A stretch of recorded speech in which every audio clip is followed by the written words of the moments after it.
दादा काय सांगणार की आज राज्याचे उपमुख्यमंत्री म्हणून सुनेत्रा पवारताई या शपथ घेणार आहेत. थोड्याच वेळात शपथविधी सोहळा पार पडणार आहे. कसं बघता तुम्ही याकडे? शेवटी त्यांच्या पक्षांतर्गतचा ते विषय आपण काय बोलणार. परंतु एक दृष्टिकोनातून जर बघितलं तर त्यांचा पक्षाचा विषय असेल किंवा देवेंद्र फडणवीस साहेबाचा विषय असेल किंवा त्यांच्या पूर्ण पवार कुटुंबियांचा विषय असेल झालं ते मला तरी किमान माझं एकट्याचं मत असे की चांगलं आहे. शेवटी दादांची पाडलेली वाट, दादांनी केलेलं काटेकोरपणानं प्रशासनाशी काम, राज्यभर केलेलं काम, ही जी प्रचंड मोठी विकासाची अजितदादांनी वाट पाडली होती त्यावर चालवण्यासाठी त्यांच्या कुटुंबातलंच कुणीतरी पाहिजे होतं. आणि तो माझ्या मतानं तरी मला तरी वाटतं की चांगला निर्णय आहे. पहिल्या परत महाराष्ट्राच्या महिला उपमुख्यमंत्री होत आहेत, हा पण एक चांगला विषय. त्यामुळं काय झालं आहे ते चांगलं झालं असं वाटतं. दादा पण गडबड झाली असं नाही वाटत का? कारण त्यावर टीका होती समाज माध्यमांवरती की दुसऱ्या दुःख सावरलं तरी तिकडे महाराष्ट्र दुःखात असतानाच इकडे बैठका झाल्यात आणि इतक्या गडबडीने सगळं होतंय, त्यामुळे कुठेतरी टीका पण होताना पाहायला मिळते. असं त्या गोष्टीला उशीर होतोय की नाही होत, कारण राजकीय डावपेच हे नाही सांगू शकत आपण. आपल्याला त्या ज्यातल्या गोष्टीतलं आपल्याला माहिती नाही त्याबद्दल आपण बोलू पण नाही.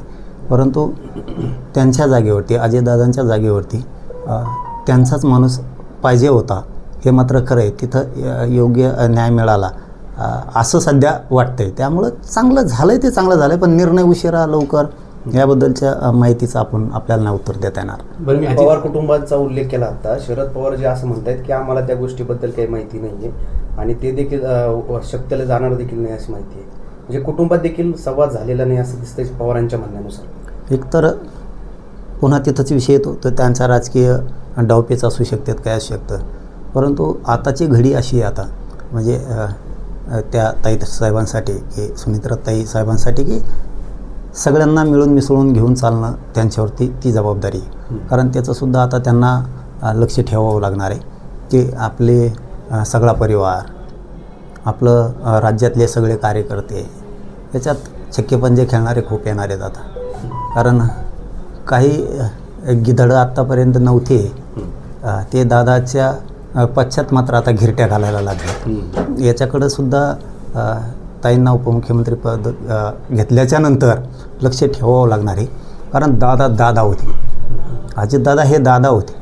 इतकं त्यांच्या मागं ताण असतानासुद्धा त्यांचीसुद्धा खूप कसरत झालेली. हे सोपं नाही, मी सांगतो. हे आता त्यांनी कसं घ्यायचं याच्यातून त्याचा प्रश्न आहे. जे आम्हाला वाटतं आहे ते आम्ही बोलणार.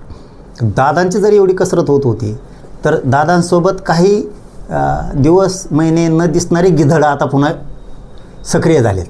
म्हणजे हे गिधडं असे येतं, एक दोनच आहेत, जास्त नाहीत. त्यांचा तो पक्षाचा विषय त्यांनी बघितला पाहिजे. पण जे वाटतं आहे ते आपण बोलणारच. की ते पूर्वी असं होतं बघा, वाड्या असायचा पूर्वी आणि त्या वाड्यात ढेकणं असायची आणि ज्या घरानं मोठं केलं त्या ढेकणाचं काम असायचं त्याच घरातल्या माणसाला चावायचं, रक्त प्यायचं. असे काही गिधडं येतं, काही ढेकणं येतं तिथं आसपास. त्यांच्यावर मात्र लक्ष ठेवलं पाहिजे. त्यांची बोलण्याची पद्धत वेगळी असती. हे ताई साहेबांसाठी आता आपण उपमुख्यमंत्री होत आहे, आपल्याला दादाचा वारसा चालवायचा आहे, पवार परिवाराचा वारसा चालवायचा आहे, राज्यातली काटेकोरपणानं प्रशासनावर लक्ष ठेवायचं आहे तुम्हाला. त्याच्यासाठी हे फक्त आमचं सांगणं आहे, ऐका म्हणत नाहीत आम्ही, सल्लाफल्लासुद्धा नाही. पण हे ढेकणं जे जमलेत ना आत्ता अचानक, यांच्यावर लक्ष ठेवावं लागणार आहे. कारण शेवटी उपमुख्यमंत्री झाल्याच्यानंतर सुनित्रा ताईसाहेब तुम्ही एक लक्षात घ्या, तुम्ही मराठवाड्याची लेक आहेत आणि तुम्ही पश्चिम महाराष्ट्रातली सून आहेत. दोन्हीकडेही तुम्हाला राजकीय वारसा आहे. माहेरकडं पण आहे, मराठवाड्याचे तुम्ही लेक आहेत, इकडं पण आहे आणि तिकडं सासरला गेल्याच्यानंतरसुद्धा तुम्हाला राजकीय वारसा आहे. त्यामुळं तुम्हाला खूप बारीक लक्ष ठेवावं लागणार आहे की हे कोण कसे आहेत. याच्यात आता जे जमलेत ना एक दोन गिधाडं, हे खूप मोठा फायदा उचलू शकते. की त्यांच्यापासून दादालासुद्धा त्रास झालेला आहे त्यावेळेस. हे सुद्धा कसरत ताईंची असणार आहे, त्याकडं लक्ष ठेवलं पाहिजे. आणि शेवटचं आपल्याकडून सांगणं असं आहे की सगळ्या परिवाराला तुम्ही विश्वासात घ्यावं. ते राजकारण तिकडे खड्ड्यात गेलं त्याचं कारण असं आहे की हे इतके चालू लोक आहेत आता एक दोन दिवसात जमलेले हे की हे कवाशिक पलटी मारतील आणि कुंकड जातील त्यावेळेस तुमच्या कामाला तुमचा परिवार येणार आहे, हे मात्र तुम्ही विसरू नका. त्या टायमाला तुमचा परिवार तुमच्या कामाला येणार आहे. देवेंद्र फडणवीसच्या सुद्धा टचमध्ये राहिलं पाहिजे, त्यांनी शिंदेसाहेबाच्या सुद्धा राहिलं पाहिजे. पण त्यांच्याच अंतर्गत असणारे हे जे ढेकणं आहेत ना, हे खूप रक्त पिऊ शकतात. त्यामुळं सावध राहावं, त्यांनी गैरफायदा उचलू नये तुमचा, आणि तुम्ही मुरब्बी बनावं. कारण आता तुम्ही स्वीकारलेच उपमुख्यमंत्रीपद, तर दादासारखं कणखर बनावं लागणार आहे. कारण तुम्ही दादाच्या पत्नी आहात, तुम्हाला ते दाखवून द्यावं लागणार आहे. मी सुद्धा पवार घराण्याची, हे सिद्ध करावं लागणार आहे.